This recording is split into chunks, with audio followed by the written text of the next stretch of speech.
Bienvenidos al quinto encuentro de Economía Senior. Saben que tuvieron unas sesiones enormemente interesantes antes del verano y vamos a continuar ahora, hoy el 21 de septiembre y también el 5 de octubre, porque estamos tratando un tema muy sensible. Por eso hay tanta expectación, por eso hay tanto seguimiento. Gracias a todos los que están atentos a las palabras que aquí se dicen.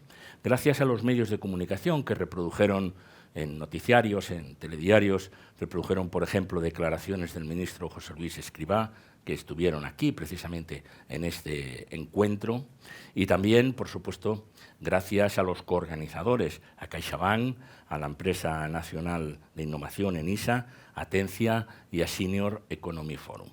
Es importante ver que hicimos un planteamiento que fue eficaz para la comprensión del problema. Habló el Gobierno a través del ministro, hablaron los ayuntamientos a través de Abel Caballero, presidente de la Federación Española de Municipios y Provincias y además alcalde de Vigo, hablaron las autonomías a través de las consejeras de Política Territorial de Asturias, de Madrid y de Murcia, y habló también la ciudadanía a través de Carlos San Juan, ese médico valenciano que en muy pocos meses se convirtió realmente en un líder sobre esta preocupación que tenemos aquí. Lo que vamos a hacer ahora es intentar aterrizar en esta segunda parte de nuestro encuentro todas estas preocupaciones en el ámbito empresarial. Y es justamente lo que vamos a hacer ahora, porque estamos hablando de la economía senior en acción. Y luego, el 5 de octubre, hablaremos de la innovación en todos sus aspectos, la innovación tecnológica, la innovación social, porque la innovación es absolutamente fundamental para avanzar. Hoy hablamos del impacto de la revolución demográfica en el tejido empresarial y hemos elegido tres sectores que son importantes: el turismo, la construcción y también los seguros, las entidades aseguradoras.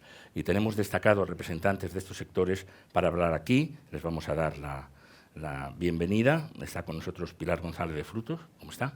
Usted es la presidenta de UNESPA, y de la Unión Española de Entidades Aseguradoras y Reaseguradoras. Pedro Fernández Alén, ¿cómo está? Presidente de la Confederación Nacional de la Construcción. Inmaculada Benito Hernández, directora de Turismo, Cultura y Deporte de la COE. Si les parece, en el debate lo que podemos hacer es una primera intervención breve para fijar posición cada uno de lo que más le preocupa. Entramos en el debate y al final haremos un cierre, con un minuto o algo así. ¿Le parece, doña Pilar? Vamos a comenzar. Perfecto. Muchísimas gracias, Manuel, y muchísimas gracias a Economía Senior por esta oportunidad. Hay una realidad que es imbatible. La sociedad está envejeciendo. Estamos envejeciendo y esto es fruto de una coincidencia de circunstancias todas favorables y, sinceramente, creo que es algo de lo que tenemos que estar felices, agradecer y celebrar, ¿no? Lo contrario sería muchísimo peor. Pero es verdad que esta magnífica situación lo que crea son ciertos retos y fundamentalmente en el ámbito de las finanzas públicas. Esta sociedad cada día más envejecida que estamos componiendo necesita garantizarse ingresos de futuro, porque nuestro modelo económico va a depender y mucho de la capacidad de compra que tengamos los mayores en un futuro prácticamente inmediato. En ese sentido, pensar en cuáles van a ser las fuentes de ingresos de los mayores creo que es un elemento que no debe preocupar a un sector, debe preocupar a la economía, a la sociedad en su conjunto, y es una preocupación que debería situarse más en la mente de los que hoy no son mayores, son jóvenes, más que en la de los jubilados o aquellos que se encuentran ya muy próximos a ellos. La principal fuente de ingresos de un jubilado tiene que ser la pensión pública y el reto es cómo garantizar que es posible un grado de suficiencia compatible con la sostenibilidad del propio sistema, y para eso yo creo que es imprescindible contar con otras fuentes de ingresos que en este momento dependen tanto de un ahorro colectivo como ahorros individuales. Muy bien, pues ahora vamos a ver desde el punto de vista de la construcción. Pedro, adelante.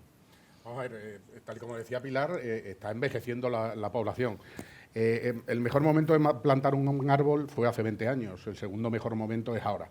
Ya estamos llegando tarde para poner en marcha algunas de las medidas que habría que había que adoptar. Es decir, en el año 2060, que está aquí a la vuelta de la esquina, la población activa de Europa va a pasar del 61% al 51%. Por eso lo que decía Pilar, es decir, la población activa va a ser la mitad de la población de Europa, que va a mantener a la otra mitad. Y eso es un problema especialmente importante si tenemos en cuenta lo que puede suponer para el sistema de seguridad social. Pero es que en el año 2060, los mayores de 65 años va a ser más del 30% de la población. Esto es un problema especialmente importante, que ya está sufriendo el sector de la construcción, en los que los jóvenes de 16 a 29 años son menos del 9%. Son menos del 10%, son el 9,1% del sector de la construcción. Es decir, ahora mismo el sector de la construcción, que tiene alrededor de 1.400.000 trabajadores, tiene un 9% de menores de 29 años. Los oficios de toda la vida, esos encargados, los que saben llevar una obra, los que saben todos los oficios, los que arreglan una casa, son menos del 10% de los trabajadores que hay. Y más del 60% tenemos casi el 7,5% de los trabajadores. Es decir, la media del sector de la construcción ahora mismo se está situando en 46 años. Y estamos hablando de un sector de la construcción que requiere una especial fortaleza, una especial dedicación y, sobre todo, saber especialmente manejar nuevos materiales, nuevas formas de construcción, con lo cual la preocupación es especialmente importante. Bueno, ya hablaremos de eso, pero si no se enseñan oficios vamos mal, porque es un poco la falta de especialistas, ¿no?, que tenemos ahí. ¿Cómo lo ven desde el punto de vista del turismo en este caso? Bueno, en primer lugar, muchísimas gracias por la oportunidad de estar aquí, ¿no? En el turismo, pues, se abre una ventana de oportunidad. Es verdad que el momento de que hoy hablemos de esto es muy adecuado porque estamos ahí también trabajando muchísimo para que ese programa Inserso salga adelante y salga adelante como corresponde, ¿no? Pero como supongo que eso saldrá más tarde, por comentar, yo creo que hay los grandes retos que se plantean las empresas de la cadena de valor del turismo, que cada vez es más sofisticada y que eso también supone un reto para alcanzar a este nuevo segmento de población más envejecido. Es, por un lado, los atributos de la marca, cómo los transforman, cómo hacen una experiencia de cliente mucho más personalizada y mucho más sofisticada para este tipo de personas, y después, muy vinculado a lo que comentábamos, todo el tema de construcción, ¿no? Están apareciendo unas barreras que antes no teníamos, que ahora hay que tener en cuenta, que se suman a las que ya tenemos ligadas a la sostenibilidad, etcétera, etcétera, para poder dar respuesta a esas nuevas necesidades que tiene ese segmento. Por lo tanto, yo diría que, por un lado, hay una oportunidad en la desestacionalización, además, que creo que es un elemento importante también para la economía en general. Por otro lado, hay muchísimos retos que afrontar y que básicamente lo que necesitamos son esas políticas públicas que acompañen al sector empresarial para poderlo sacar adelante. Muy bien, por tanto, hay preocupaciones, pero hay oportunidades. Una pregunta para todos, entramos en debate, en intervenciones breves, por favor, para que pueda tener esto ritmo. Pero esas oportunidades las están aprovechando, el sector empresarial aprovecha las oportunidades o no. ¿Cómo lo ven? Porque es verdad que alguno lo habrá, pero en general hay esa comprensión de las dificultades que estabais dibujando y que son realmente absolutamente ciertas. ¿Se aprovechan las oportunidades? Yo creo que sí, sinceramente, para el sector al que represento, y no tiene las cifras de mano de obra que aludía Pedro en relación con la construcción. El sector asegurador tiene un empleo directo de 50.000 trabajadores, indirecto unos 150.000 e inducido llega a totalizar unos 500.000. Bueno, no son cifras despreciables, para nada. Pero aun siendo, bueno, ciertamente más prudentes que los números a los que aludía Pedro, el sector asegurador sí ve oportunidades en el envejecimiento poblacional y las ve desde los dos puntos de vista. Como empleadores, debe permitirse la posibilidad de que el talento y la experiencia acumulada sigan contribuyendo al desarrollo del mercado asegurador, aportando este complemento que es imprescindible para el desarrollo y la convivencia con otras generaciones. Los productos que son imprescindibles para los mayores, quien mejor los puede desarrollar son aquellos que tenemos experiencia y unos cuantos años por detrás. Como ofertante de productos y de servicios, hay 3 áreas en las que el sector asegurador está permanentemente poniendo productos encima de la mesa porque forman parte de su expertise. Y me refiero a la jubilación, ¿sí?, con productos de ahorro específico para esa contingencia, tanto colectivos como individuales, con enorme flexibilidad para distintos perfiles de riesgo y con distinto tratamiento fiscal, que como todos sabemos tienen unos con el beneficio fiscal a la entrada, a la compra del producto, otros el beneficio fiscal es a la salida. Jubilación, ¿qué más nos marca? Salud. Venga. La asistencia sanitaria vinculada a pólizas de seguro es un instrumento cada día de mayor extensión entre la población y más valorado. Y además tiene una estructura que responde exactamente a la estructura de población. ¿Y el tercero? Y finalmente, las situaciones de dependencia. Esta es un reto en el que todos tenemos que trabajar porque hay una cierta conciencia social en relación con la jubilación, hay muchísima en relación con la asistencia sanitaria, pero no tanta en relación con la dependencia. Y todos, probablemente, con este alargamiento de la vida, vamos a tener unos años más de vida, pero no está tan claro que vayan a ser totalmente independientes, que vayamos a poder servirnos a nosotros mismos. En el orden que quieran, oportunidades, ¿cómo lo ven?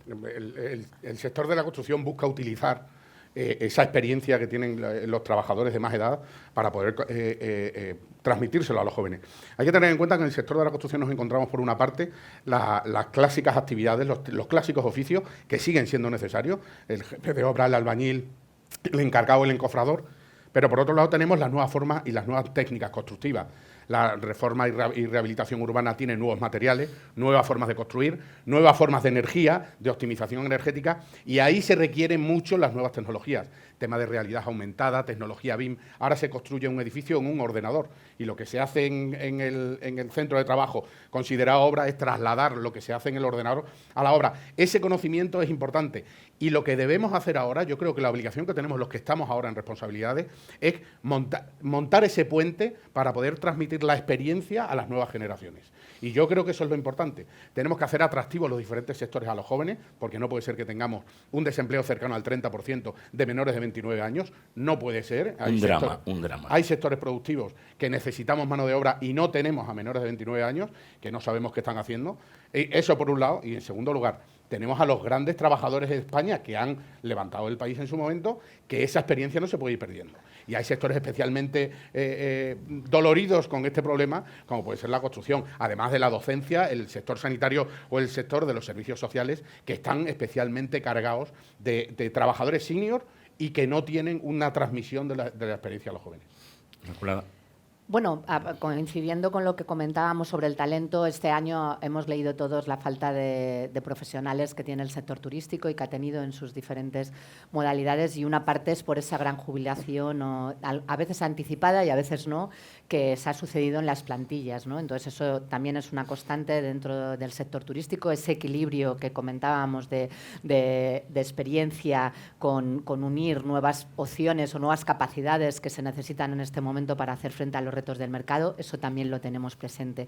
Pero además, dentro de la experiencia turística dirigida a estos mayores, que muchos de ellos no son tan mayores, son prejubilados de 50 o 55 años, hay otros muchos más retos, ¿no?, que van ligados a generar ese bienestar que requieren y a generar esa distracción que es distinta, porque es gente muy bien informada, muy formada, que quiere estar bien, que tiene capacidad de vacaciones largas, pero que al mismo tiempo no lo podemos tener en un hotel o en un establecimiento de alojamiento sin hacer nada, ¿no? Entonces ahí entran esas políticas turísticas de segunda generación que denomino siempre yo, que van ligadas al deporte, que van ligadas a la cultura, que van ligadas a la generación de conocimiento, al trasvase de conocimiento, y que todo eso no deja de ser un gran reto para el sector. Pero su impresión es que se están aprovechando esas oportunidades, más allá de que se dibujen sobre el papel, y los veo que usted tiene el catálogo claro. Los empresarios siempre aprovechan las oportunidades. O sea, yo creo que no hay ningún empresario que no convierta una oportunidad en una fortaleza y que no la saque adelante. Yo creo que sí. Otra cosa es que nos dejen siempre desarrollarlas. Muchas veces tenemos un sistema normativo, un marco tan encorsetado que algunas oportunidades las tenemos que dejar de lado porque finalmente no son rentables. Al final las empresas tienen que estar para ganar dinero y para generar ese bienestar, que es el último objetivo que tenemos. Hablaba Pedro ahora de la tecnología, decía, por ejemplo, la rehabilitación de edificios, ya hay mucho trabajo en ordenador, ya la tecnología ocupa un espacio en la construcción que no la teníamos pues hace 20 años o hace 30 años.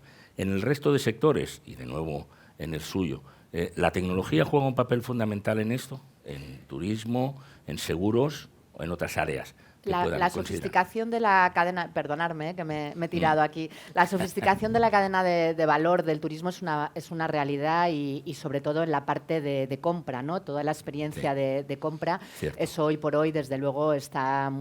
Utilizan apps, utilizan páginas web, hay intermediarios, hay metabuscadores, etcétera, etcétera. Eso es una realidad que está ahí. Sí que es cierto que también el empresariado del sector turístico tiene esa capacidad de flexibilidad porque siguen existiendo las agencias de viajes tradicionales, hay asistentes virtuales y no virtuales, también muy personales. O sea, mantenemos toda una red, incluso yo diría que se ha generado, si lo podemos denominar así, incluso como una nueva tipo de empresariado que precisamente se dedica a ese asesoramiento, no únicamente por edad o porque puedan estar más alejados de las tecnologías, que no es del todo cierto, y se ha visto con la pandemia que tenemos muchos alumnos aventajados dentro de la economía senior, si lo queremos llamar así, en nuevas tecnologías, sino también por comodidad. No todo el mundo quiere estar delante de un ordenador pidiéndole, es mucho más humano compartir con alguien la necesidad que tiene, lo que quiere hacer, si quiere hacer un viaje en familia, solo, con amigos.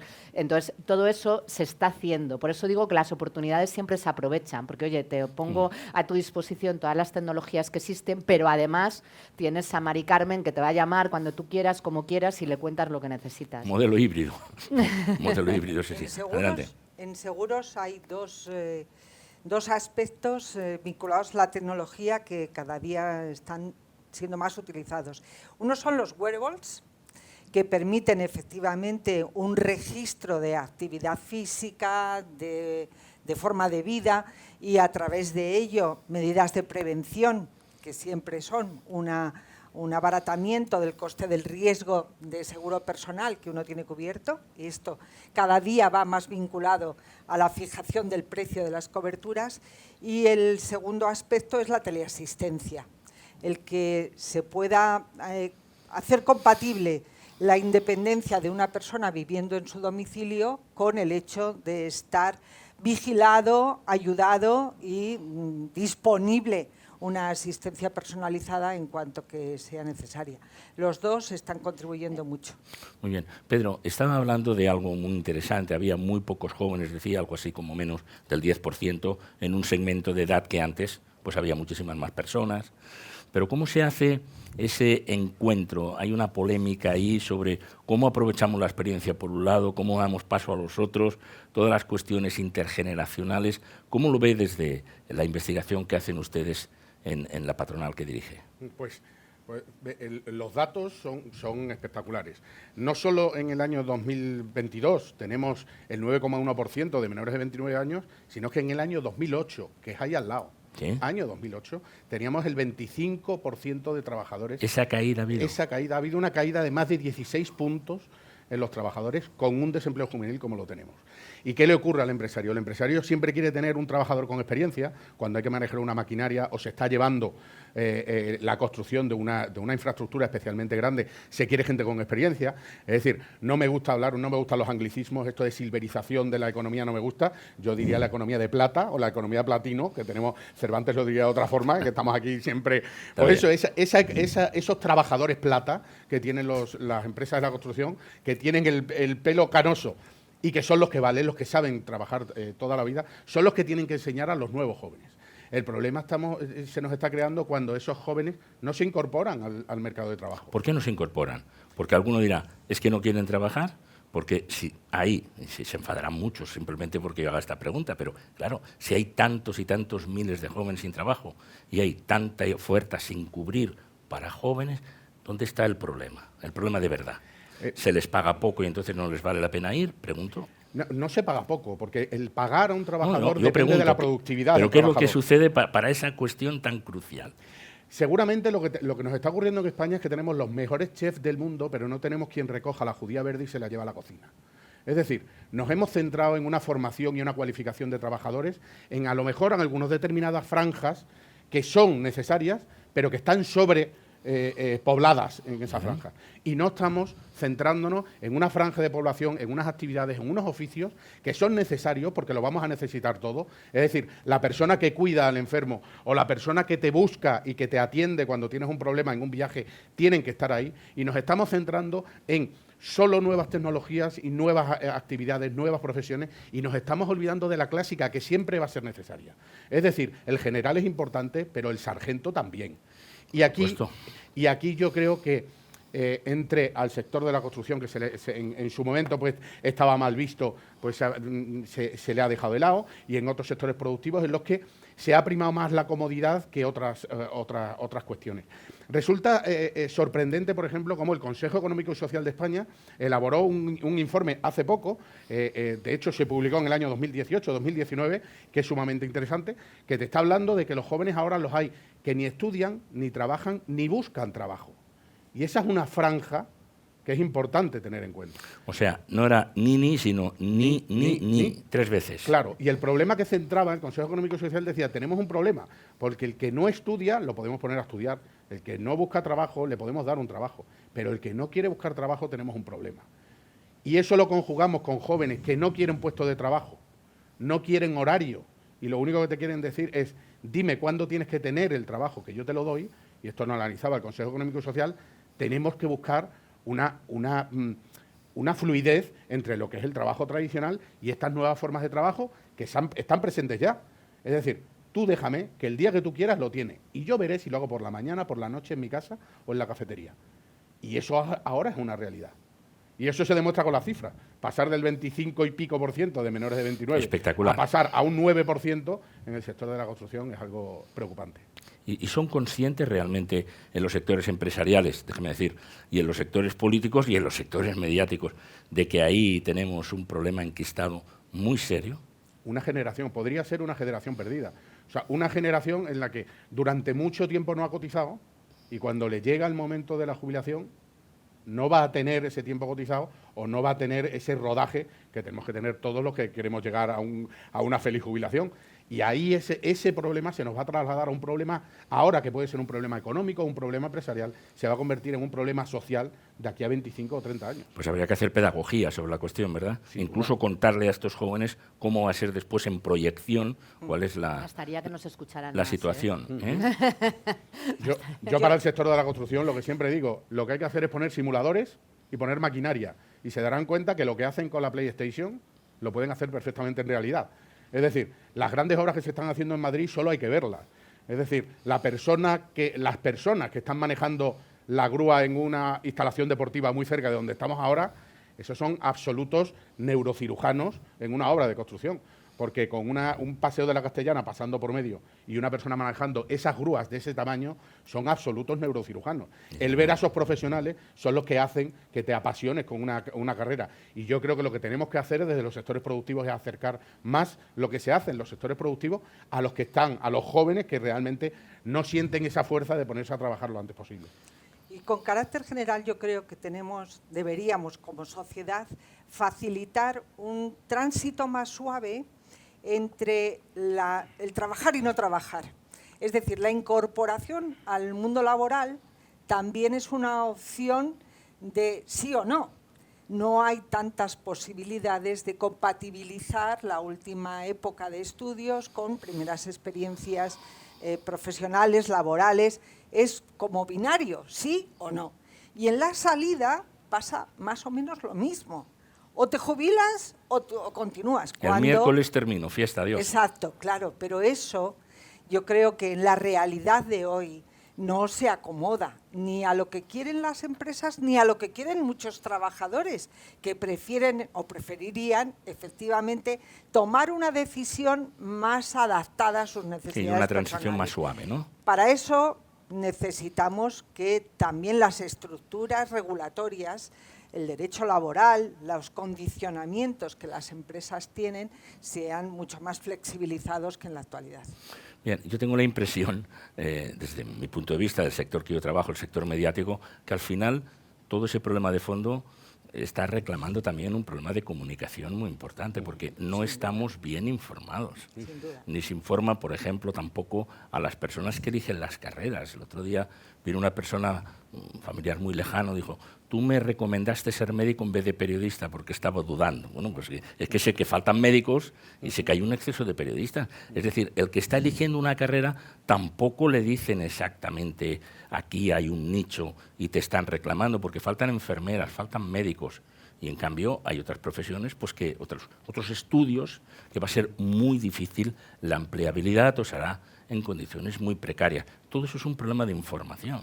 Nadie da esa información. Bueno, y que signifique, perdona, que signifique el trabajo. Es que ahora está mal visto ser trabajador. Entonces, por lo menos ser trabajador del sector turístico está mal visto. Entonces, tenemos un problema, porque la gente prefiere no hacer nada que hacer... Yo ayer mismo participaba en otro foro y me preguntaban, oye, ¿por qué hay escasez de talento, etcétera, etcétera, ¿no? Y les decía, oye, si sus hijos les dicen que de mayores quieren ser camareros, ¿están ustedes orgullosos o van a hacer todo lo posible para que se conviertan en otra cosa? Yeah. Y la mayoría decían, no, haremos todo lo posible. Entonces, dignifiquemos las profesiones.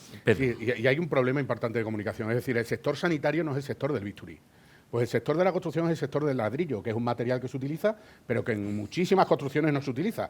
Y parece que está ese nombre que suena mal. Claro, si tú en vez de hablar de carretilla, arena y cemento, es peyorativo. Estás hablando de sostenibilidad, modernidad, maquinaria que es absolutamente moderna, totalmente moderna, y que has hecho infraestructuras de todo tipo, porque además es algo curioso, el sector de la construcción tiene algo que tienen otros pocos sectores productivos. Quien hace una obra, el director de la obra dice esto lo hice yo, pero el último albañil que interviene en una obra también dice esto lo hice yo. Claro. Y los hijos del albañil dicen esto lo hizo mi padre. Es decir, es un sentimiento de posesión. Pues eso se ve dentro del sector de la construcción, pero desde fuera no se ha trasladado. Y el problema, no digo que sean de los medios de comunicación, a lo mejor ha sido de los propios empresarios que no hemos sabido trasladar lo que somos capaces de hacer. Es decir, que hemos soterrado una autovía en una ciudad de 5 millones de habitantes funcionando la ciudad, que hemos construido el puerto de Mónaco en Cádiz y los hemos arrastrado a Cádiz, o que hemos construido el puente de Valdebebas y lo hemos llevado con una góndola y lo hemos atornillado. Es decir, somos líderes mundiales en construcción, por ejemplo, y nos faltan jóvenes en construcción. Somos líderes mundiales en fútbol y todo el mundo está viendo el fútbol, pero no estamos trasladando que somos líderes mundiales en construcción. Quienes hacen las grandes y más complejas infraestructuras del mundo son empresas españolas y eso no lo hemos sabido transmitir. Interesante. No, yo creo que efectivamente los sectores tenemos algo de culpa en esto, porque el problema es más o menos común y la sociedad nos identifica con una parte muy concreta y la verdad no muy apreciada, ¿no?, por la propia sociedad. En el sector seguros todo el mundo se cree que todos los que trabajamos a lo único que nos dedicamos es a vender seguros, cuando la venta del producto es solamente una parte pequeña, importantísima sin duda, pero una parte de todo un proceso productivo. Y somos un sector inversor institucional de primera magnitud que sostenemos en buena parte las finanzas públicas de este país y algo de lo que sentirse muy orgulloso. Y en cambio de esto casi nadie se acuerda porque probablemente mismos lo explican. No lo contamos. Eso es así. Y los problemas que tenemos ahora encima de la mesa, claro, ahora estamos teniendo problemas con el tema de la energía y la electricidad. Claro, la solución se llama el sector metal o el sector construcción, que te ponen placas fotovoltaicas o aerotermia y reduce drásticamente la factura de cada una de las familias. Pero no lo vemos como una solución, siempre lo hemos visto como algo peyorativo. Es decir, estamos viendo los sectores por lo que no nos gusta, cuando hay cosas que no nos gustan en todos los sectores. Pero tenemos que ver que en muchas ocasiones, como puede ser ahora, la generación, la cogeneración, el poner unos sistemas de energía de cada una de las familias, lo que haría es solucionar los problemas a muchas de las familias actualmente. Una última cuestión y después vamos al minuto final, como se hace en los grandes debates. La cuestión de la humanización de todos los servicios que estamos ofreciendo, ¿no? Porque aquí con esta campaña que inició Carlos San Juan, ¿no?, con esto de soy mayor pero no soy idiota, ha habido, creo, no lo sé, ustedes dirán, en cada uno de los sectores una sensibilización a decir, oye, tenemos que tratarlo de otra manera. No estamos quizá demasiado atentos, no somos suficientemente sensibles. En el sector seguros, en el sector de la construcción, en el sector del turismo, que son los que ustedes representan, ¿ha habido algún gesto, igual que las compañías bancarias pues también lo han hecho, sí, para esta humanización? El sector asegurador es un sector con una enorme capilaridad y presencia territorial debido a su propia estructura de comercialización. Siempre ha utilizado redes de comercialización de agentes de seguros o corredores de seguros con una gran presencia en territorios donde la proporcionalidad entre un comercializador de seguros por cada N habitantes es mucho mayor en las zonas de menor población que en las grandes ciudades. Nos consta porque en nuestros estudios de la España despoblada lo vemos y aparece ahí el agente de seguros como alguien que sigue en el territorio. Exacto. Esto hace que, desde luego, las facilidades de contacto con todos los clientes, pero indudablemente también con aquellos que tienen más dificultades de utilizar medios electrónicos, sean menores que las que han puesto de manifiesto en otros sectores. Pero no obstante, yo creo que lo que sí hay en el sector asegurador es una clara preocupación por hacer compatible las comunicaciones con los distintos segmentos de clientes y la facilidad que estos clientes tienen o el rechazo que puedan tener a medios electrónicos. De todos modos, Manuel, yo creo que el problema de esta laguna digital que en este momento está afectando es un problema, sí, que tenemos que solucionar y solucionarlo cuanto antes, pero yo creo que lo que tendríamos es que fijarnos un objetivo de que dentro de 10, 20 años no volvamos a tener otra laguna que deje fuera a otros colectivos etarios, a otras generaciones. Yo creo que los mayores de 50 en este país tenemos un trato relativamente ya confortable con las pantallas y que esto debería seguir una evolución cada día mayor, pero no podemos olvidar que en la evolución tecnológica la tendremos que seguir, tendremos que favorecer la incorporación total para no volver a replicar el problema dentro de unos años. Muy bien. Pedro, humanización. El sector de la construcción, bueno, la humanización en el sector de la construcción lleva muchos años en marcha. Por ejemplo, nosotros ya tenemos firmado el convenio general del sector de la construcción y tenemos una fundación laboral con 54 centros de formación en toda España, que lo que queremos es dar formación poco a jóvenes. Conocido también, por cierto. Muy poco conocido. 54 centros de formación que hacemos, cualificamos a los jóvenes y recualificamos a los mayores en las nuevas formas de técnicas constructivas, las nuevas formas de construir y en las clásicas que también tenemos. Esa Fundación Laboral de la Construcción forma cada año a más de 85.000 trabajadores. Formamos a más de 85.000 trabajadores, con lo cual todo el que quiera se puede formar en cursos de la Fundación Laboral de la Construcción, que son los cursos de nuestro sector. Eso por un lado. ¿Y el nanogrado? Sí, sí. ¿Tenéis un nanogrado en la construcción? Tenemos nanogrado en la construcción y, bueno, profesores y centros por toda España. Y, por otro lado, hemos puesto en marcha el primer plan de pensiones sectorial en el sector de la construcción. Es decir, todo el que se incorpora al sector de la construcción automáticamente va a tener un plan de pensiones para cuando se jubile. Cuando antes entre, más jubilación tendrá en su momento, pero es el primer plan sectorial. Para hacer atractivo a los jóvenes el sector de la construcción, tenderle la mano y decirle, vente al sector de la construcción, que es una profesión que es sumamente estable en el sector de la construcción. El que entra a la construcción no se va, hemos hecho estudios, y el que entra no se va, el problema es que no entran, pero el que entra no se va. Y el decirle, vente al sector de la construcción que tendrás tu plan de pensiones. Creemos que es una responsabilidad de los empresarios el fomentar el ahorro futuro y hemos puesto en marcha ese convenio colectivo que en breve, o sea, este plan de pensiones, que en breve ya empezará a funcionar y que será el plan de pensiones más grande en España y que creemos que debería seguirse por otros sectores productivos, porque yo creo que la solución para el sistema de seguridad social pasa por ese ahorro colectivo que se puede establecer en negociación colectiva. Qué claro lo tiene, qué bien lo explica y yo antes no lo sabía. Que creo que es bastante generalizado, que vamos al fondo ahí del problema. Concluimos con usted. Bueno, como comentaba al principio, el gran gap se ha dado en la intermediación o lo que sería en la venta, y ahí la verdad es que con muchísimo esfuerzo las agencias de viajes han mantenido su red y su red abierta, y además, bueno, se han desarrollado nuevas formas de negocio con integraciones verticales, con cadenas de supermercados, con otras áreas que permitían tener esa capilaridad. Y luego lo que es dentro del alojamiento y dentro del destino turístico, la humanización siempre ha estado, ¿no? Porque siempre ha habido ese, como diría yo, ese protocolo de acogida, de anfitrión, sí, etcétera, etcétera, de los destinos que está presente. Sí que es cierto que se sofistica, porque ahora tenemos que pasar en algunos casos al cuidado, ¿no? Entonces aparecen nuevas profesiones más vinculadas a los temas sanitarios, en algunos casos, o a los temas de dependencia, etcétera, etcétera, que hemos tenido que introducir y que fueron muy relevantes, especialmente durante la pandemia. Muy bien, pues vamos a concluir, si les parece. Vamos a lo que llamamos el minuto, que no sea una ficción literaria el minuto, que sea aproximadamente, aunque pasemos un poquito de ahí. Pero nos gustaría hacer un resumen final, bien sea sobre la humanización, si quieren ustedes, sobre lo que crean conveniente, sobre el mensaje principal que quisieran ustedes transmitir. Pilar González de Frutos.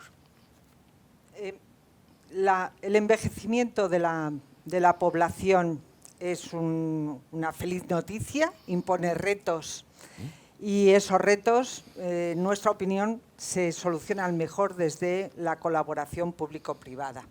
Esos retos se sitúan en el ámbito de las pensiones, en el ámbito de la salud y en el ámbito de la dependencia. Para ello, el sector asegurador es flexible, ofrece soluciones, y estamos ante un sector regulado, profundamente regulado, con requerimientos financieros y de solvencia muy estrictos y con una supervisión pública en manos del Ministerio de Economía. Por tanto, con unas garantías de seguridad y de confianza a disposición de los clientes. Muchas gracias. Inmaculada, adelante, su tiempo. Bueno, yo lo que diría es que el sector turístico está preparado para dar ese servicio, esas experiencias maravillosas. Lo que se tiene que hacer desde el punto de vista de la sostenibilidad, y la sostenibilidad tiene varios pilares. Por supuesto, uno es el medioambiental, otro es el social, pero hay uno muy importante que es el económico, y en este caso introduciríamos la seguridad como un pilar básico, ¿no? Entonces eso no lo tenemos que olvidar, y ahí los empresarios solos no podemos, para poder todo ese puzzle ponerlo en orden. Muy bien. Y última intervención, Pedro. Bueno, yo ya he vendido el sector de la construcción, es un sector que paga bien, sí, que forma y que es interesante para todos. Pero y que garantiza parte de la jubilación, sí, como usted nos ha indicado. Y lo garantiza, pero sí es cierto que tenemos cinco tareas o 5 cosas que hacer respecto al envejecimiento de la población. El primero de ellos es mejorar en la prevención de riesgos laborales, que no lo hemos dicho ahora. Es decir, se tiene que evolucionar para saber que hay trabajadores en los centros de trabajo con mayor edad que requieren una atención especialmente directa. En segundo lugar, la recualificación de los trabajadores. Es decir, las nuevas competencias que puede adquirir un trabajador de una determinada edad, que muchas veces nos olvidamos, formamos a los jóvenes y nos olvidamos de los trabajadores de una mayor edad. En tercer lugar, adaptar las condiciones de trabajo a los trabajadores mayores. Es decir, esa flexibilidad que decía Pilar de adaptar los horarios de trabajo, la forma de trabajo, la presencialidad a las condiciones que requiere una persona que tiene una determinada edad y que puede tener incluso en un momento dado una determinada carencia, una determinada enfermedad que hay que tenerlo en cuenta. En cuarto lugar, lo he comentado, la transmisión del conocimiento y la experiencia de los mayores a los jóvenes. Imprescindible trazar ese puente lo antes posible, porque yo creo que eso es la clave del éxito, la clave de bóveda. Y en último lugar, evitar la discriminación por tema de edad, que en muchos sectores productivos se produce, en la que el que lleva mucho tiempo es como el que ya no vale para hacer los trabajos. Yo creo que esos 5 deberes, si los cumplimos, seguro que nos veremos otra vez aquí, pero el panorama será distinto. Les agradezco mucho las intervenciones porque han sido muy sinceras, muy claras y muy instructivas. Hemos conocido cómo está la situación en el sector seguros, en el sector construcción, en el sector turismo. Y después de esta visión multisectorial, nos gustaría ahora escuchar algunas empresas concretas. Aquí hablamos de sectores. Ahora vamos a dar la palabra a los representantes de 5 empresas concretas. Representantes de Adeslas, de DomusVi, de Sens, de MásMóvil y de Securitas Direct. Les escuchamos.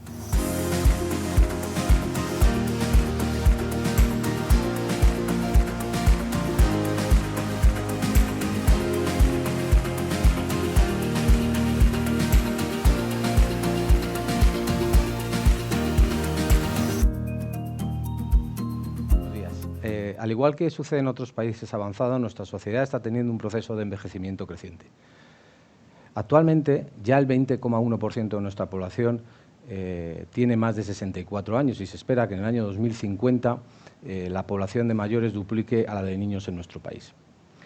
Esta mayor esperanza de vida es un éxito sin duda social y médico, pero también nos plantea unos retos a nivel de sociedad que hemos de abordar con determinación y eficiencia.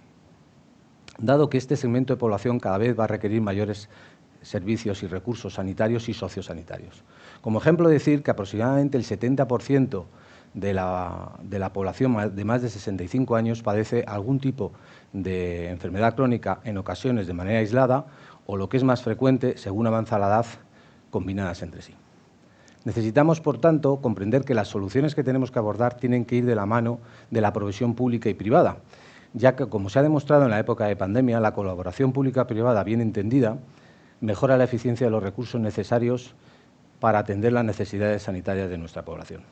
Realmente tenemos que darnos cuenta que ya somos un país realmente envejecido, pero estamos empezando. En los próximos años, de aquí al 2030, de aquí al 2050, seremos el cuarto país más envejecido de la Comunidad Europea. De hecho, necesitaremos crear en los próximos años unas 400.000 camas nuevas. En este momento tendremos en esos años unas 700.000 de las nuevas construcciones, de las que ya tenemos y de las nuevas que vamos a tener. Aún así necesitaremos 400, por encima de 400.000 más. Eso representa unas 100 residencias anuales. Eso evidentemente solo son residencias.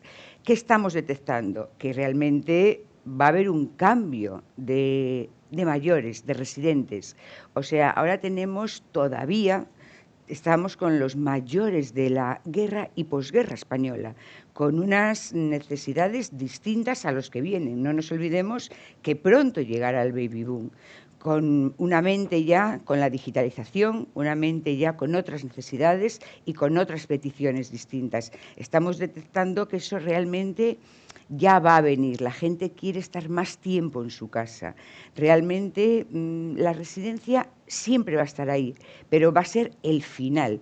Va a estar antes la ayuda a domicilio, una buena teleasistencia, un buen centro de día, vienen los apartamentos tutelados, el senior living y evidentemente todo eso antes de la residencia. Las residencias además por fuera, como digo yo, por dentro, no por fuera, serán residencias individuales, ya todas las que estamos construyendo nuevas, el 99% son individuales, realmente con unidades de convivencia, pero eso ya lo tenemos ahora, o sea, luego hablaremos de la acreditación, pero bueno, realmente ya tenemos ahora todas las residencias, hace muchos años sectorializadas, pero realmente la gente ya quiere residencias individuales y llegar a la residencia al final, y realmente con una necesidad distinta.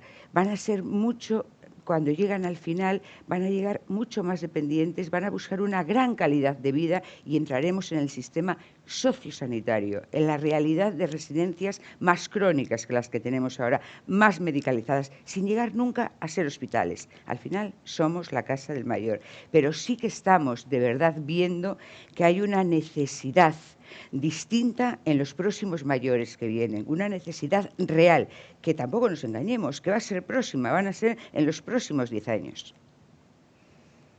La influencia es máxima. Es la primera vez en la historia de la humanidad donde la pirámide, la cantidad de personas mayores de 65 años es superior a la de menos de 5 años en toda la historia de la humanidad.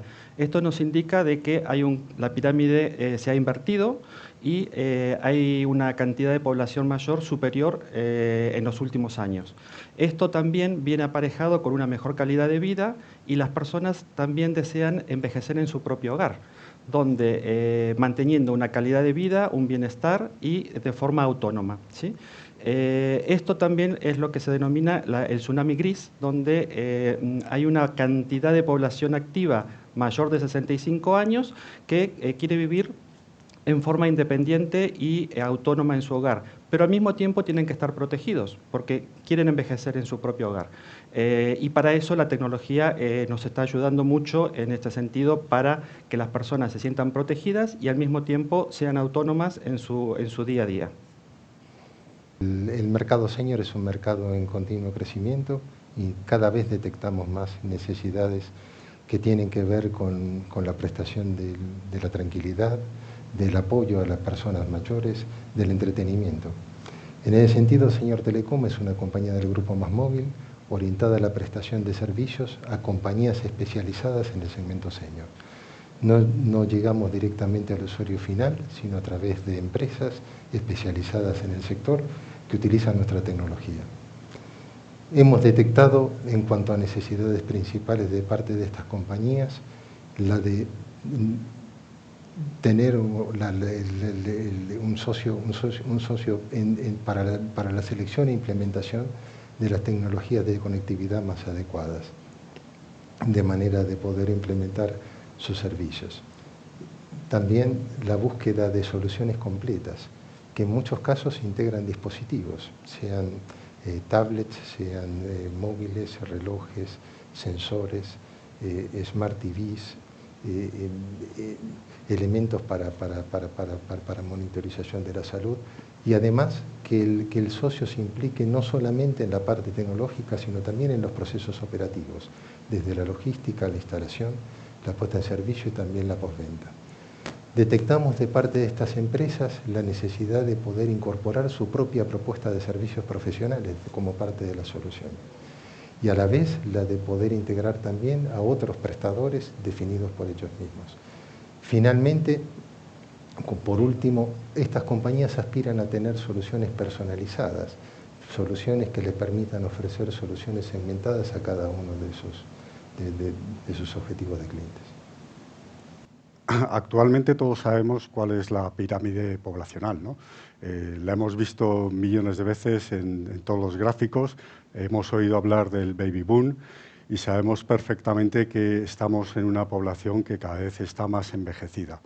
Pero a la vez también ese envejecimiento, por otro lado, sabemos que se disfruta con más salud y mucho más tiempo.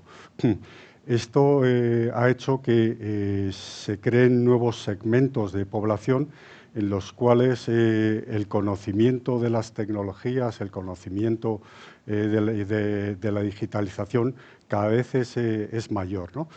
Y fruto de este conocimiento, en nuestra compañía, en Securitas Direct, hemos sabido entender cuáles son sus necesidades, unas necesidades que están claras, que son el de estar cada vez más protegidos, el tener más salud y vivir con más calidad de vida.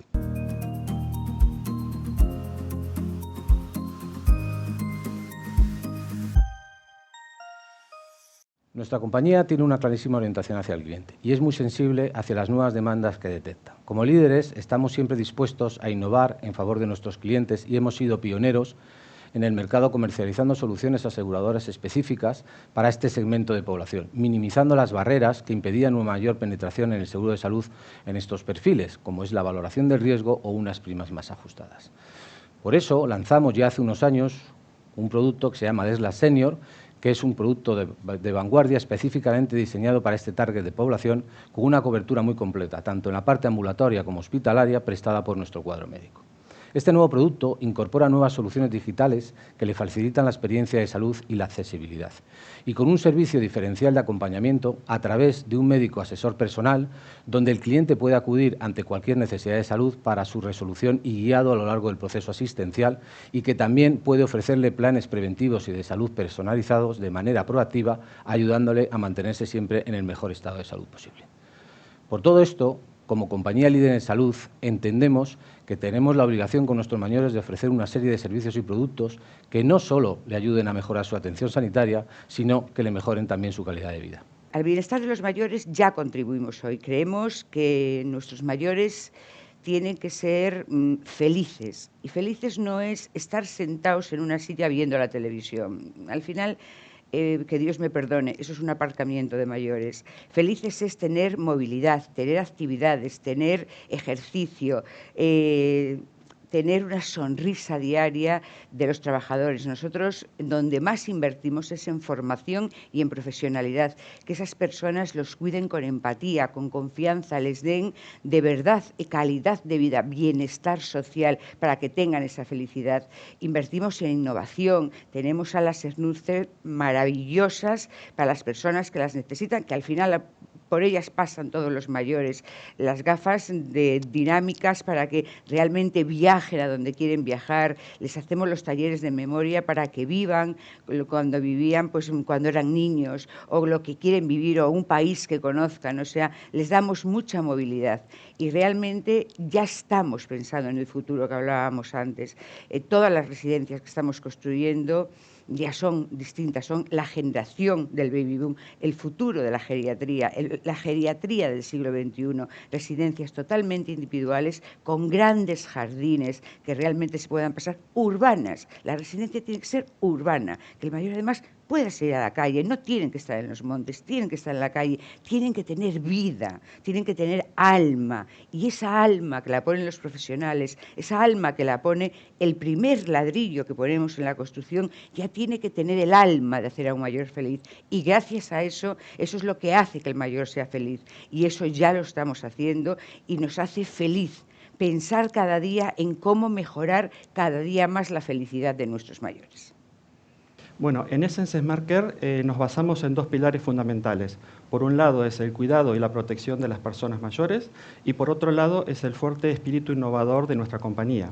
Combinando estos dos elementos, en la teleasistencia avanzada, nosotros nos focalizamos en desarrollar soluciones que mejoren la calidad de vida de los usuarios, para que puedan vivir de una forma autónoma y lo más independiente posible, soportados por la tecnología, que no sea una tecnología invasiva, que ellos se sientan independientes y no controlados, pero al mismo tiempo la tecnología siempre está presente para ayudarlos cuando ellos más los necesitan, ¿sí? Para esto contamos con un equipo de profesionales con más de 25 años de experiencia en el sector y estamos presentes en más de 30 países. Y esto nos hace ser un líder indiscutible en el sector. La plataforma de Senior Telecom permite abordar todas estas necesidades ya a día de hoy. Es decir, estamos en condiciones de soportar hoy día la integración de los servicios de estos terceros, de estas compañías, y además hacerlo de una manera eficiente y en un plazo de tiempo muy ajustado, es decir, con un time to market que esté acorde a las expectativas de ellos. Podemos ofrecer soluciones que funcionen no solamente en el ámbito del hogar, sino también en la calle, soluciones de itinerancia, y todo esto soportado en nuestra conectividad. Ofrecemos que nuestra solución provee una experiencia de usuario muy simple, desde el momento de la contratación hasta luego la activación, la instalación o durante el soporte postventa. Ofrecemos también la posibilidad de que estos servicios estén disponibles y que cuenten con unas interfaces optimizadas para asegurar la usabilidad de los usuarios desde el punto de vista del usuario y también con las herramientas adecuadas desde el lado de la compañía para garantizar la calidad del servicio que el usuario final espera. Finalmente, somos capaces de compatibilizar la oferta de servicios profesionales de estas compañías con lo que tiene que ver con el cuidado y la participación también de los seres queridos como parte de la solución completa. Pues fruto de este conocimiento hemos desarrollado junto con CaixaBank un producto que llamamos Protección Senior. Este producto, que empezó su andadura hace 4 años, empezó siendo un producto dirigido a las personas mayores y siendo un producto que quería romper el conocimiento básico que había en el mercado sobre la teleasistencia. Un producto más innovador, un producto que respondiera a 3 necesidades básicas que habíamos detectado en el segmento senior, que es el estar protegidos, el tener una vida sana y algo que es muy importante para los seniors, la socialización. Fruto de esto, diseñamos un producto que, compuesto de 2 elementos muy sencillos de manejar, que es un reloj y una unidad central, disponía de todos estos servicios, de tal forma que podemos proteger a una persona dentro y fuera de casa. y con mucha inteligencia artificial aplicada al producto. De tal forma que si esta persona fuera de casa sufre un percance, se cae, el reloj sabe perfectamente que se ha caído y nos da su posición GPS y podemos atenderle en menos de 20 segundos. Esto nos ha llevado a tener un roadmap de producto muy claro, muy diferenciado de la teleasistencia y con nuevos segmentos de servicios, a los que hemos incluido la telemedicina. Con un simple dispositivo somos capaces de hacer una medición a una persona de un electrocardiograma, una oximetría, algo que hasta hace poco nadie conocía, la oximetría, pero con la pandemia se ha revelado muy interesante. Tomarles la tensión y además tomarles la temperatura. Y todos estos datos compartirlos con un equipo médico online, de tal forma que los 365 días del año, las 24 horas al día, ellos pueden compartir estos datos y hacer una videollamada con su médico, de forma muy simple. Y además rediseñamos el reloj para que no sea nada estigmatizante y fuera un reloj tipo joya que cualquier persona puede llevar. Esto nada más en 4 años. El futuro del producto pues está todavía por venir y estamos muy ilusionados.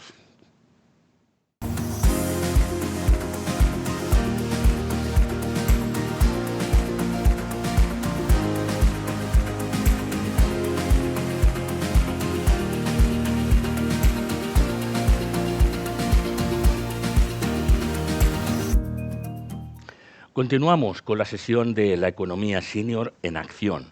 Hemos escuchado sectores empresariales, hemos escuchado propuestas innovadoras concretas de determinadas empresas, de 5 empresas, y ahora queremos dar voz al sector sociosanitario, verdaderamente importante. Y además es importante hacerlo porque pasamos una pandemia, hubo voces críticas, hubo muchos elogios también merecidos sobre la cuestión, y tenemos la oportunidad de dialogar ahora con 4 representantes de empresas relacionadas con el sector sociosanitario.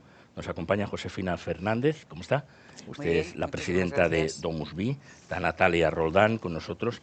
Usted es directora corporativa del Grupo Eulen, pero es también presidenta de AESTE, ¿no?, que es la Asociación de Empresas de Servicios para la Dependencia. Luis Vargas, director general de Atencia, y Juan Ignacio Vela, que es presidente del Grupo Lares. Muy bien. Con ustedes queremos hablar de esta cuestión que está, en realidad, cuando hablamos del sector sanitario, estamos hablando de empresas relacionadas con la cartera social y, por lo tanto, estamos hablando de residencias de mayores, de servicios de atención domiciliaria, estamos hablando también de teleasistencia.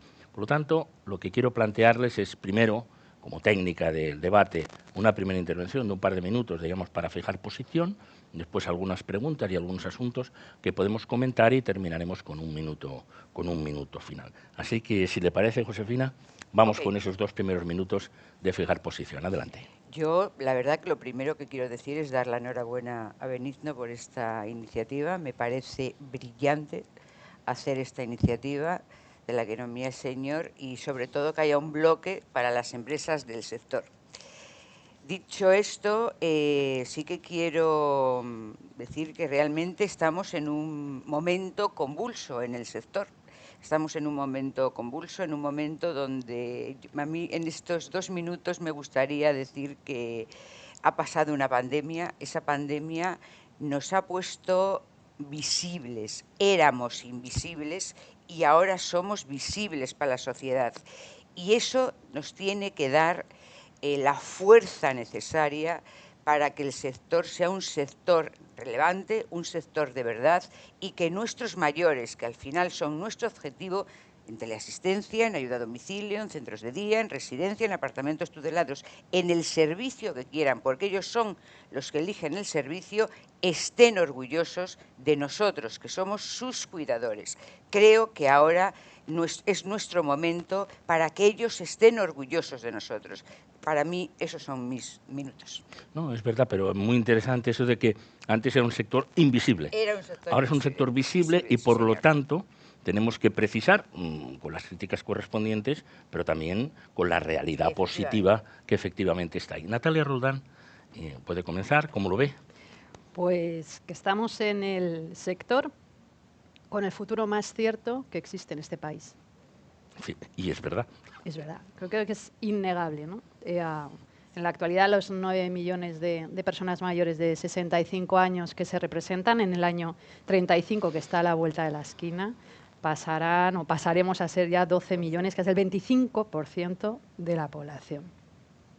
Es el sector con el futuro más cierto con respecto a la capacidad de generación de riqueza del país, porque tenemos la capacidad de generar empleo. Son servicios los que prestamos, en los que se basan, lógicamente, en la intensidad de personas, ¿no?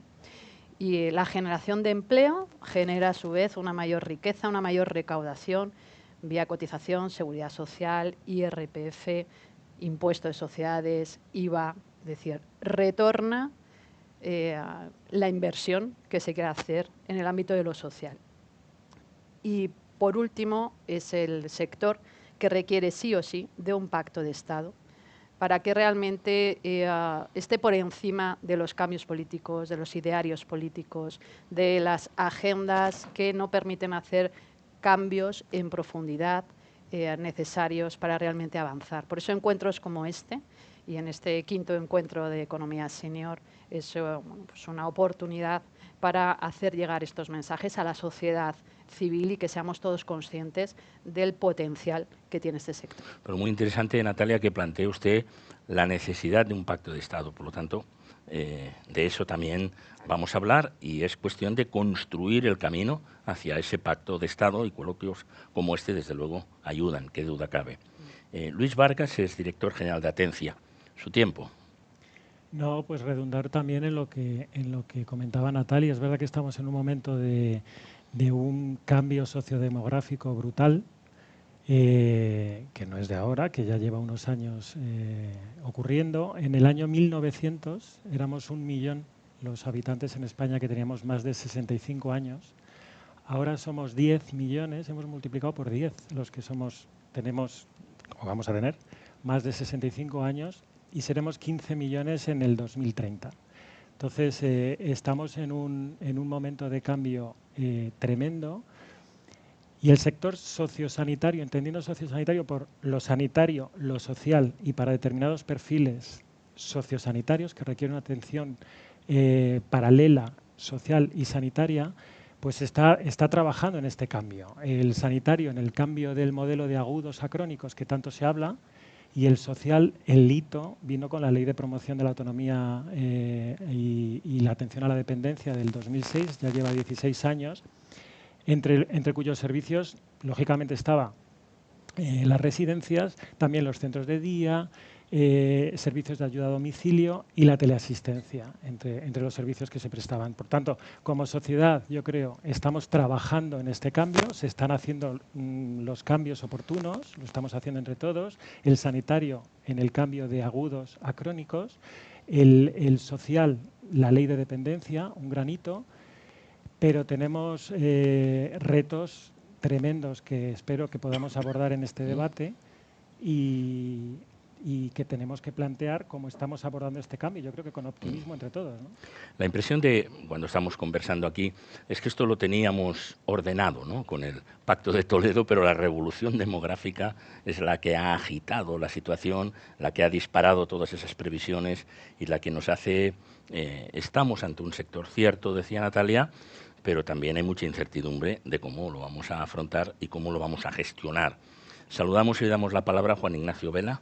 Él es el presidente del Grupo Lares. Adelante. Pues muchas gracias, y gracias a la organización por invitarnos. Yo creo, por no repetirme lo que habéis dicho, que lo comparto totalmente, yo creo que incluso necesitaríamos un pacto renovado, un pacto social de la ciudadanía, de la sociedad hacia los cuidados. Comprendemos que nosotros, además, como tercer sector, como organizaciones sociales, somos complementarias a un servicio público, que es el cuidado de las personas, y somos parte de ese engranaje que tiene que ser. Y no queremos ser más, queremos estar allí donde la Administración no pueda llegar y donde otros sectores pues no puedan o no quieran estar, ¿no? Ese es nuestro espacio como tercer sector. En ese ámbito creemos que es el momento actual de renovar ese pacto social, que parece en algún momento de nuestra historia a medio plazo o corta, se nos olvidó, que tenemos que cuidar de los más frágiles de nuestra comunidad, de nuestra sociedad, y lo tenemos que hacer de forma comunitaria. Allí yo creo que nuestra participación es imprescindible, que tenemos que estar ahí colaborando en ese desarrollo. Si no participa toda la ciudadanía, toda la sociedad en los cuidados, indudablemente el volumen que habéis manifestado, que es una realidad, es inviable por parte solamente, entiendo yo, de una parte de quien genera los cuidados, que somos los que estamos en esta mesa.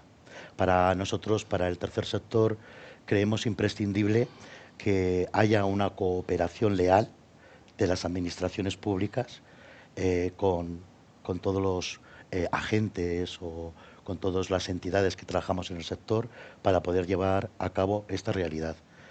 Que dejemos de tener una mirada a lo mejor de low cost de los servicios sociales, diciendo que lo que no puede hacer la Administración lo hacemos nosotros a otros costes, sino que garanticen el mismo derecho a todos los ciudadanos, un objetivo que es importantísimo en nuestro Estado tal y como lo tenemos. Buen, extraordinario, yo diría, arranque de debate. Se ha hablado aquí de un pacto de Estado, del pacto social. El debate es libre, planteen ustedes lo que crean conveniente. Yo simplemente planteo algunas sugerencias sobre las que podríamos circular, pero no necesariamente, ¿no? Circular la conversación quizá en la necesaria integración, si lo creen oportuno o no, entre el sector sanitario, que está financiado, siempre con las dificultades evidentes, pero financiado, y el sector sociosanitario, que está en una posición, digamos, distinta, ¿no? Yo no sé si los ponentes tienen recomendaciones especiales, ¿no?, para satisfacer estas demandas, o quieren ir por ahí en la conversación. En el orden que ustedes quieran. Sugiero a Josefina, pero porque pues está aquí, ¿no? Sí que es importante. No sé si podemos hablar, mis compañeros estarán de acuerdo, pero sí que es cierto que somos el hermano pobre de la sanidad española, porque a fecha de hoy llevamos 25 años hablando de la coordinación sociosanitaria y todavía no la tenemos. O sea, realmente la sanidad sí que está ultrafinanciada, los servicios sociales, que al final, no nos engañemos, duplicamos en las residencias también enfermeras, auxiliares y médicos, cuando por derecho nuestros mayores tienen el mismo derecho de enfermera, médico y auxiliar si están en su domicilio como si están en una residencia. Sin embargo, lo estamos duplicando. No tenemos coordinación sociosanitaria y eso se ha demostrado en el medio de la pandemia. Tenemos que ahora exigir más que nunca la coordinación sociosanitaria. Y si me antoja, si me lo permiten los ponentes, que aquí viene muy bien a colación la acreditación famosa, el modelo de acreditación del Estado, que al final, pues ese modelo ha traído consigo una revolución total en unas leyes que las administraciones han votado que no, que les ha salido bien gracias a la abstención de Asturias, que ya está publicada desde el 11 de agosto y que realmente todo ha sido de cara para adentro, o sea, unidades de convivencia, que la mayoría de las empresas ya teníamos sectorializadas prácticamente todas las residencias, habitaciones individuales, que todas las empresas que estamos construyendo habitaciones, ya todas las habitaciones, el 99%, son habitaciones individuales, y realmente los ratios, que yo sepa, los ratios son personas, son trabajadores que hay que pagar.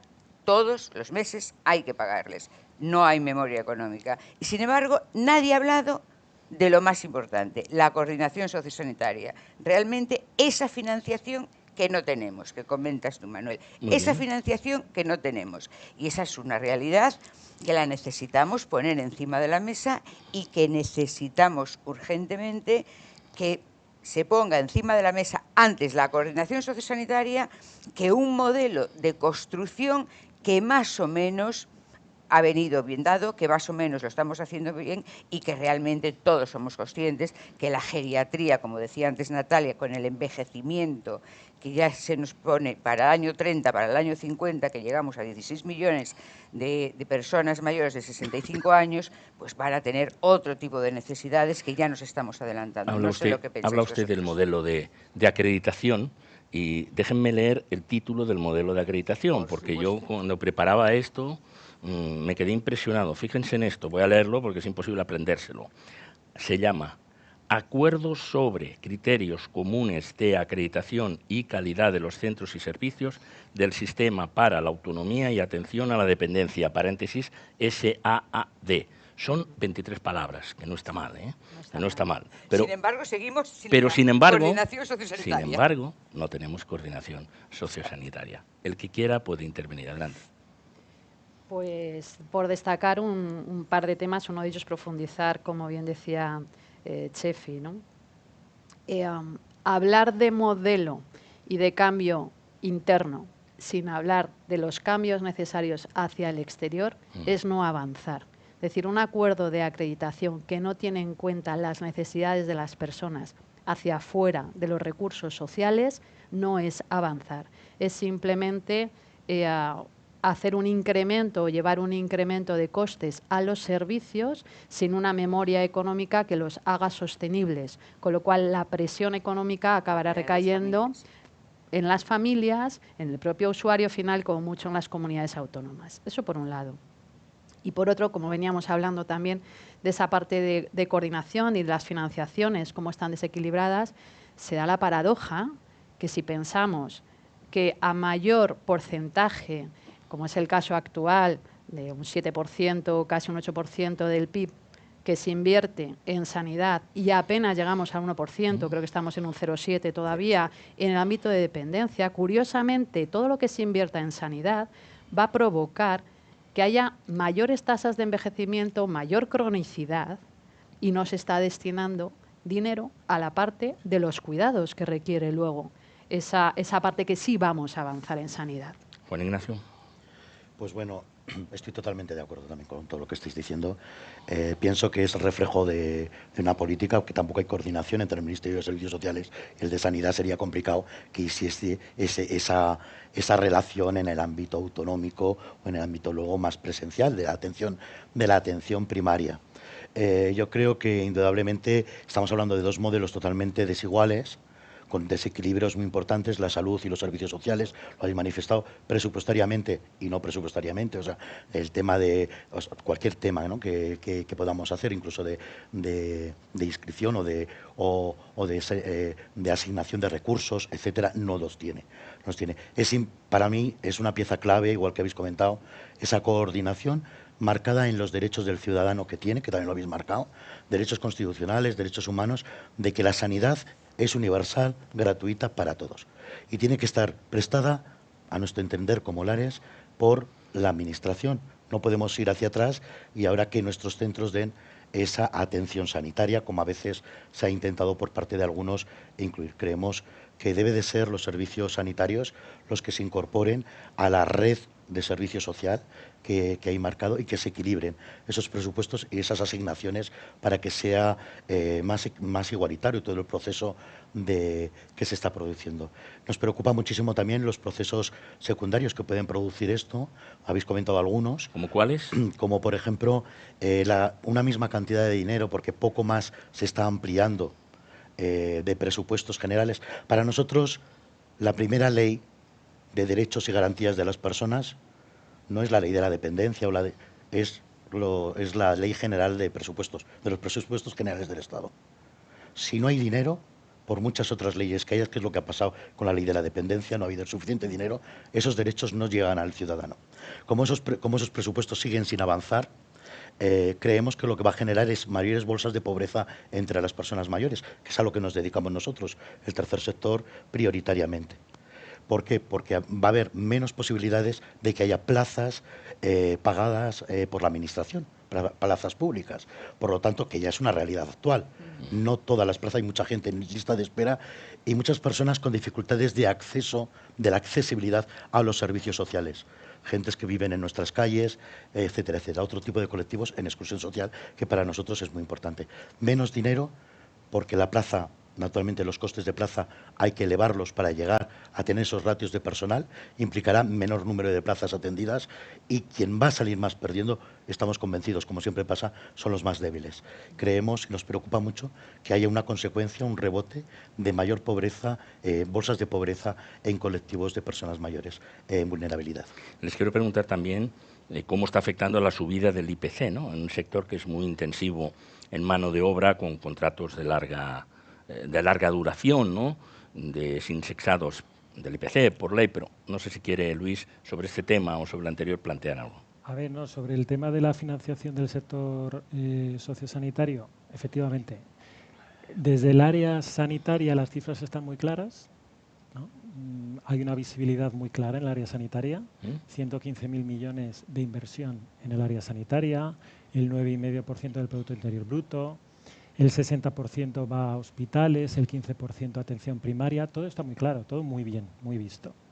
Hay benchmarks internacionales muy claros donde se tiene que posicionar España en gasto en Producto Interior Bruto respecto a la sanidad. Sin embargo, en el área social todo es mucho más opaco, ¿no? O sea, los medios dedican muchísimo atención al área sanitaria y mucha menos atención al área social, desde luego desde un punto de vista presupuestario. Pues si comparamos 115.000 millones en el sanitario con 10.000 millones, que es la financiación que tiene la Ley de Promoción a la Autonomía y la Atención a la Dependencia, 10.000 millones anuales, pues ahí vemos una diferencia bastante importante, 115.000, 10.000. ¿Opaco o que no se le presta la suficiente atención? Porque si no parece que con opaco se está escondiendo algo. Yo no creo que usted esté diciendo que se esconde algo. Yo diría que no es que se oculte algo, sino que no es un sistema acostumbrado a consolidar y a dar cifras. Vale. Es decir, desde lo sanitario tenemos muy clara la inversión. Y como digo, hay benchmarks internacionales que posicionan a los países en base a su gasto que hacen en sanidad en relación al Producto Interior Bruto. Sin embargo, respecto a lo social, a la atención a la dependencia, que la dependencia lo que tiene por objeto, precisamente con esta revolución demográfica, no es otro que el que las personas libremente sean autónomas en sus domicilios y puedan desempeñar las actividades básicas de la vida diaria cuanto más tiempo en su vida, mejor. Eso es lo que persigue. Más alineado con la revolución demográfica, imposible, porque lo uno resuelve a lo sanitario. Entonces, sin embargo, ahí, si yo pregunto cuál es el porcentaje que tiene la inversión en lo social sobre el Producto Interior Bruto, cuál es el benchmark internacional, no está tan claro, ¿no? Estamos en debate abierto. Adelante, quien quiera intervenir. Vamos a ver, hay un tema, tiene razón Luis, es cierto que no es que sea opaco, es que realmente de lo que se invierte en lo social no les interesa hablar, pero partiendo de la base del principio, es cierto que antes éramos invisibles, entonces no les interesaba hablar, les interesaba la parte sanitaria y la parte social lo dejaban en la parte de invisibilidad. Éramos unas empresas, estábamos ahí, hacíamos bien nuestro trabajo. No nos engañemos, las empresas de geriatría en este país somos muy buenas, podemos presumirlo de cualquier país europeo, somos de las mejores, entonces lo hacíamos muy bien. Y se pasaba el tema, tampoco pedíamos mucho, hacíamos mucho. ¿Qué pasa? Que la pandemia ha puesto una realidad que también ahora las empresas empezamos a exigir. El IPC. Por ejemplo, el IPC, evidentemente, no hay IPC en la mayoría de los contratos por la ley que sabéis. Antes, por lo menos, teníamos el 85% del IPC. Ahora no tenemos ni el 85% del IPC.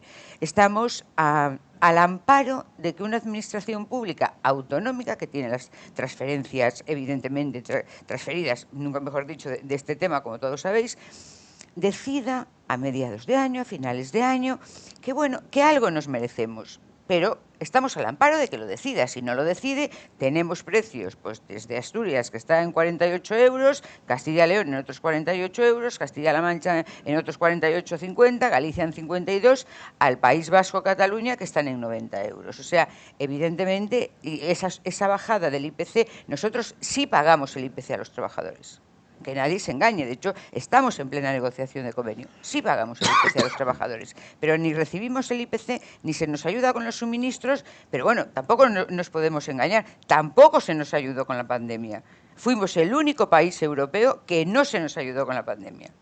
Es interesante el debate, lo que va saliendo también de trasfondo, es que hemos avanzado mucho como sociedad en algunos derechos, ¿no? Y aquí voy a poner de manifiesto todo lo que se ha avanzado en el ámbito de la mujer, ¿verdad? Y somos tan absolutamente contradictorios que seguimos relegando el hábito del cuidado en la mujer, ¿no? Lo que no se ha hablado nunca en el ámbito de los servicios sociales y sobre todo cuando sale la ley, ¿por qué sale con infrafinanciación?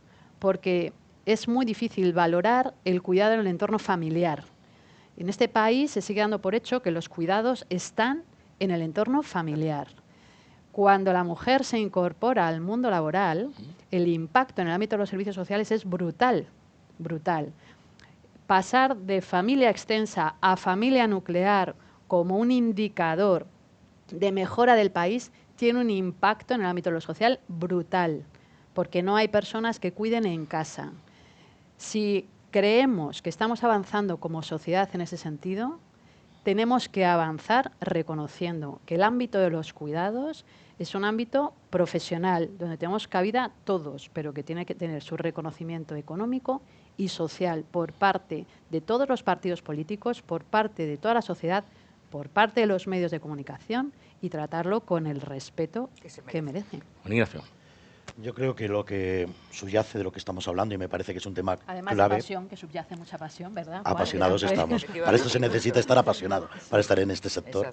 Es la relación que se establece entre... cuando yo hablaba de lealtad, uno de los temas donde se manifiesta que es un tema a seguir trabajando y creciendo es en la relación contractual que se percibe entre la Administración y nuestras entidades o nuestras empresas, ¿no? Esos tipos de contratos que se hacen. Me parece que no es leal, ¿no?, que se utilice los servicios de las entidades sociales, pero podría ser de las empresas como vosotros, no mercantiles, pues desde un ámbito subsidiario, y yo diría que abusan, se aprovechan en este escenario. Porque el aporte que damos, por ejemplo, las entidades sociales al cuidado es inmenso. O sea, en nuestro caso encima hacemos hasta la participación ciudadana, que a través del voluntariado miles de personas participan en nuestros centros y son partes dándole un valor añadido al cuidado. O a través de llegar a esos sitios donde no puede llegar la administración, o no, en pueblos pequeños, o no sé. Todo eso tiene un coste. Ser de una entidad o ser de una empresa no significa que tenga que ser menos valorado por la administración y se le pague menos de lo que ellos mismos dicen que vale el servicio para sus propios centros. Me parece que todo ciudadano, esté en un servicio público gestionado por la administración o en una plaza concertada de nuestros centros, deberían de tener el mismo respeto y tener la misma aportación económica por parte del Estado. Eso sería dignificar a esas personas que cuidan y a las entidades que también se merecen la dignidad para poder estar allí. Es un reto que como sociedad tenemos, ¿no? No somos entidades que recibimos subvenciones. Somos entidades que estamos financiando de alguna parte, por lo menos creo que yo conozco las nuestras y yo creo que es parte de los servicios sociales en España. Y esto es una cuestión de que la ciudadanía debería de conocer y representar, para que se ponga en valor no como un gasto, la inversión, que muchas veces sino como una inversión. No quisiera que se escapara una cosa que usted sugiere, que es muy interesante, el voluntariado. No sé si tiene alguna cifra o tiene algún porcentaje, algo que nos ilustre un poco de cómo está la sensibilidad general con relación a este asunto. Lo hay respecto a otras cosas, pero no sé en este sector, si usted lo tiene. Sí, bueno, desde el voluntariado específico que trabaja desde el ARE son 2.500 personas que están trabajando en centros y en las más de 1.000 centros que tiene el Grupo Social Lares, ¿no? Pero claro, el voluntariado en España es uno de los elementos fundamentales y además me parece muy importante cuando hay ese pacto social de cuidado mutuo. La profesionalidad es imprescindible, pero hay una parte de valor añadido que pueden aportar las personas también voluntarias que es imprescindible. y que cada día es más importante tenerlo en cuenta. Si alejamos la realidad social de los cuidados profesionales, que es lo que a veces hemos podido producir, ese enfriamiento hace que la sociedad pierda ese sentido que tenía, que nos unimos enormemente para que nuestro objetivo como sociedad sea el cuidado. Si perdemos que nuestro objetivo como civilización de habernos juntados es cuidar a los más débiles y protegernos de lo exterior, estaríamos verdaderamente en una crisis social. Muy interesante, Luis. A ver, este tema a nosotros nos preocupa muchísimo. El peso que tiene, esto es un sector del cuidado, el peso que tiene el componente humano dentro de los costes operativos de las empresas es tremendo. En nuestro caso estamos hablando del más del 70% de los costes operativos tienen que ver con recursos humanos, la gestión del equipo. Y el resto, yo estoy en el sector de la teleasistencia, es sobre todo en el área de la tecnología, la combinación de la tecnología y el equipo humano. Pero el equipo humano es el 70% de los costes. Si me subes la inflación y no puedo tocar la tarifa durante los 5 años de vigencia de un concurso, estamos fritos. Estamos fritos como compañía y como sector. Entonces nosotros sí que desde luego abogamos y estamos impulsando la desindexación, la reindexación, es decir, el suprimir, por así decirlo, el ámbito de la ley de desindexación que afecta a servicios sociales, de tal manera que las tarifas se vuelvan a reindexar a la inflación, porque estamos asumiendo el coste de esa carga las empresas. Va a llegar un momento en que no la podamos trasladar a nuestros propios márgenes y se puedan ver afectadas las personas usuarias en el nivel de servicios. No queremos llegar a ese extremo, lo estábamos hablando antes. Entonces, por favor, volver a reindexar las tarifas, muy importante. Y por otro lado, también, y se habló antes, el tema de la falta de personal cualificado.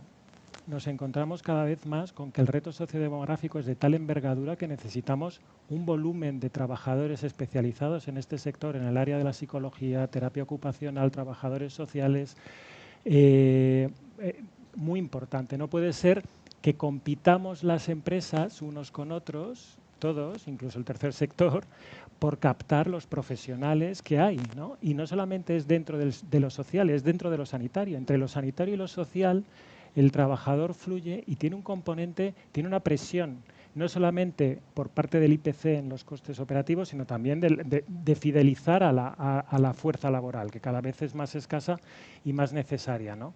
Entonces ahí tenemos un reto que estamos trasladando a la administración pública y esperamos que escuche y que ponga medidas sobre la mesa muy rápido, porque...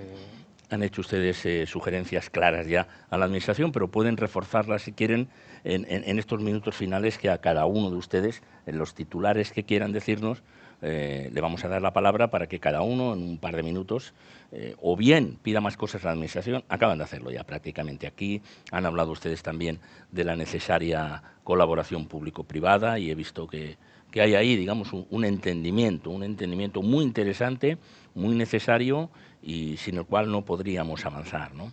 Tenemos que entrar en los últimos minutos del debate y a mí me gustaría hacerlo, como se hacen los grandes debates, a ver, pida el voto, ¿no? A ver, diga usted, pida el voto, pida lo que quiera la Administración, último mensaje, cada uno lo que quiera decir. ¿Qué le parece a Juan Ignacio Vela, que sería lo fundamental que nos quisiera decir al presidente del Grupo Lares?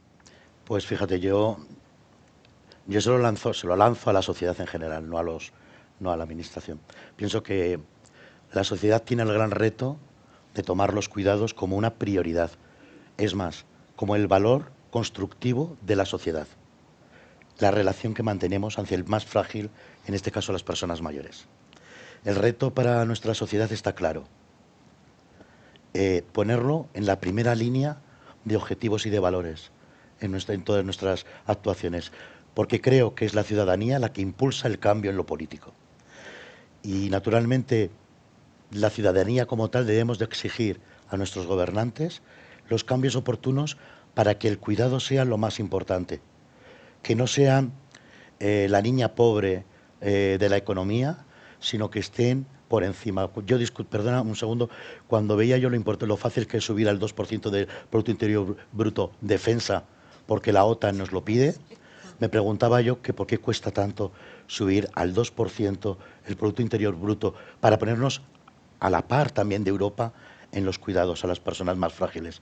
¿Cuál es nuestro compromiso como ciudadanía? Es exigir a nuestros políticos, cada uno al partido que vote, que tenga esa mirada a lo que vamos a ser nosotros, que somos personas que vamos a necesitar ayuda. O sea, que es por egoísmo también, entre todos. Muchas gracias, Juan Ignacio. Tiene la palabra Natalia Roldán. Hemos sido nombrados servicios esenciales y en esa esencia, de personas, creemos que tiene que estar también la esencia de reconocimiento económico para este sector, para que efectivamente los precios de los servicios sean acordes al avance social, al avance de convenios que se dan en este sector. Creemos que es un claro ejemplo de futuro cierto, un claro ejemplo de economía circular, porque invertir en servicios sociales es invertir en personas, es invertir en riqueza, y que nos quedemos con el dato que más o menos con un millón de euros estamos generando unos 40 puestos de trabajo no deslocalizables, puestos de trabajo estables y puestos de trabajo que tienen que ser de calidad.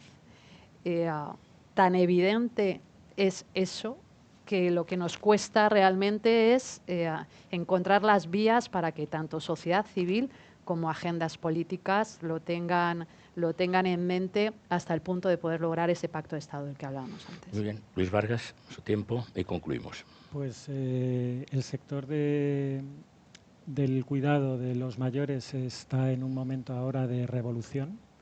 Desde muchos ámbitos, muchas aristas, ¿no? La social, la demográfica y la tecnológica, ¿no? Entonces estamos en un momento también de humanización de la tecnología que incorporamos en el ámbito de lo social y en particular en la teleasistencia, que tiene un componente tecnológico muy importante, pero sí que es verdad que la tecnología la tenemos cada vez más disponible. Se trata de que esa tecnología que estamos ahora incorporando sea un medio y no un fin en sí misma, y complemente el trabajo que están haciendo de una manera excepcional, y se ha visto en la pandemia, y es uno de los servicios que ha sido, yo creo que más reconocidos, el de la teleasistencia en estos momentos de aislamiento social, en donde jugaba un papel fundamental, pues los equipos humanos que trabajan y que hay detrás del servicio. Yo creo que reforzar el talento, reforzar al equipo humano, motivarle, atraerle hacia este sector, es fundamental. El sector del cuidado es un sector que tiene futuro, es un sector que lo tenemos que hacer atrayente para los jóvenes, es un sector que tiene que estar profesionalizado, que tiene que estar bien retribuido, y haciendo todo eso estamos haciendo que las personas tengan un proyecto de vida trabajando en este sector y trabajando para los demás. Y yo creo que hacia eso es hacia lo que tenemos que ir, ¿no? Pedir a la Administración que nos preste un tablero de juego en el que todos podamos participar lo más transparente posible, y ya está. Muy bien, muchas gracias, Luis. Josefina Fernández. Hay un tema que decía Natalia, somos un servicio esencial. Creo que con esa palabra tenemos que pedir a la sociedad que, ya que realmente hemos demostrado que somos un servicio esencial y que además lo hemos hecho muy bien, tenemos que dignificar el servicio de los cuidados, que nuestros jóvenes nos conozcan por dentro, conozcan de verdad los cuidados. Necesitamos muchos trabajadores. Es cierto que empezamos a tener escasez de trabajadores, pero no podemos estar todo el día, y ahí los medios de comunicación tienen que ayudarnos machacando al servicio de los cuidados, porque así no atraemos a los trabajadores y los necesitamos. Esto es un servicio magnífico, que enamora. La verdad es que la gente que estamos en los servicios de los mayores estamos enamorados de este servicio. Entonces necesitamos transmitir esa pasión del servicio de los mayores. Y sí que es cierto que para eso necesitamos que los políticos, como decía antes Natalia, del partido que sean, nos escuchen, pero que nos escuchen a nosotros, a las asociaciones de mayores, a los sindicatos y a las autonomías españolas, y entre todos hacer ese pacto de Estado, un modelo común, pero que no parta de dentro, que parta de fuera, de la coordinación sociosanitaria y de que el cuidado de los mayores sea de verdad la libertad de elección que los mayores tienen de estar en lo que ellos quieren, en su domicilio, con una buena teleasistencia, con una buena ayuda a domicilio, con centros de día, y cuando lo necesiten que lleguen a una residencia magnífica como Dios manda y del siglo XXI. Y para eso necesitamos un modelo de verdad, un modelo como Dios manda, pero entre todos, no que cada uno, no que al final nos convertamos en 18 leyes sin sentido, que no es para el cuidado de nuestros mayores, es para el ego de los políticos. Eso es lo que tienen que hacer, escucharnos, por favor. Pues muchísimas gracias a todos, ha sido verdaderamente interesante. Aquí se han dicho palabras importantes, reclamaciones importantes, pacto social, pacto de Estado, imprescindible coordinación sociosanitaria, reclamación a toda la sociedad de que gire su vista, a pesar que ahora ya es visible, afortunadamente esto es así, pero estamos ante un elemento esencial y crucial. La verdad es que el aterrizaje en este quinto encuentro de Economía Senior sobre las empresas en la jornada de hoy, 21 de septiembre, ha sido muy interesante, porque así como en nuestras sesiones de antes del verano pusimos el foco en ver qué decía el Gobierno, con el ministro Escrivá, en ver qué decían los ayuntamientos, con Abel Caballero, presidente de la Federación Española de Municipios y Provincias, en ver qué decían las autonomías, en ver qué decía la sociedad, con Carlos San Juan, que lo tuvimos aquí también. Hoy ha sido muy interesante el ver primero los sectores, nos hemos centrado en la construcción, el turismo y las aseguradoras, por elegir tres elementos. Hemos escuchado propuestas concretas de innovación de empresas, lo cual es enormemente interesante, y continuaremos el día 5 de octubre porque tenemos que hablar también con jóvenes emprendedores que piensan cosas para mayores y con mayores premiados en el programa Más 50, que están haciendo cosas y que están demostrando que la edad no es un límite para el emprendimiento. Así que muchísimas gracias a todos por su participación y muchas gracias también a las personas que nos siguen y a los medios de comunicación que replican muchas veces argumentos tan interesantes y tan esenciales como los que aquí se han dicho. Les vemos el 5 de octubre. A todos ustedes, muchísimas gracias. Gracias.